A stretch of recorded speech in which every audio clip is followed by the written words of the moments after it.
Dave Robertson ஒரு தேவ மனுஷன். அந்த தேவ மனுஷன் கத்தருக்குள்ள இருக்கிற ஆளு. 30வது வயசுல அவர் தன்னுடைய ஒர்க்கு போயிட்டு இருக்கிறாரு. ஒரு நாள் அவர் ஒரு கனவா விஷனா சம்திங் அவர் பார்க்குறாரு.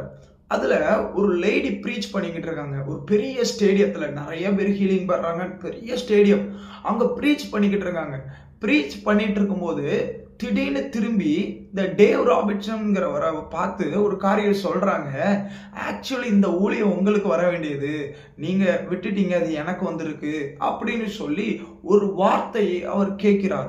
இந்த வார்த்தையை டேவிட் ராபர்ட்சன் கேட்டுவிட்டு எழும்புறார். எந்திரிச்சு பார்த்த உடனே அவருக்கு அது இருக்க விடல. உடனே முதல் அவர் செய்த காரியம் என்னன்னா, தன்னுடைய வேலையை ராஜினாமா பண்ண அதை விட்டுட்டாரு. வேலையை விட்டுட்டு அவர் தொடர்ந்து ஜெபிக்க ஆரம்பித்தார். ஜெபிக்க அறைக்குள்ள போறாரு. எப்படி 8 மணி நேரம் ஒர்க் பண்றோமோ அதே மாதிரி 8 மணி நேரம் நான் தினமும் ஜெபிக்க போகிறேன் அப்படின்னு சொல்லி ஒரு தீர்மானத்தோடு அவர் வேலையை விட்டு அவர் ஜெபிக்க ஆரம்பிக்கிறார். அவருக்கு ஜெபிக்க வார்த்தைகள் வரவில்லை. அவர் டங்ஸ்ல ஜெபிக்கிறாரு.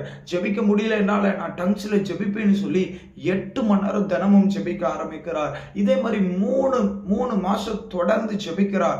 3ஆம் மாசம் முடிந்த பிறகு அந்த டைம்ல ஒரு சர்ச்சுக்கு போகிறார். சர்ச்சில் அவர் ஒரு சர்ச் சர்வீஸ் அட்டெண்ட் பண்ண உட்கார்ந்து இருக்கிறாரு.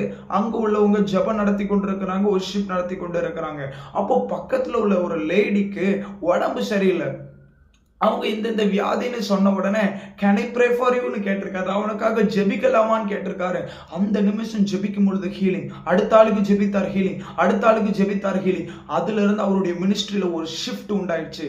அந்த ரங்கத்துல அவர் ஜெபித்ததுனால வெளியரங்கமாய் ஒரு பலனை கர்த்தர் கட்டளையிட்டார். இப்ப ஜெபம்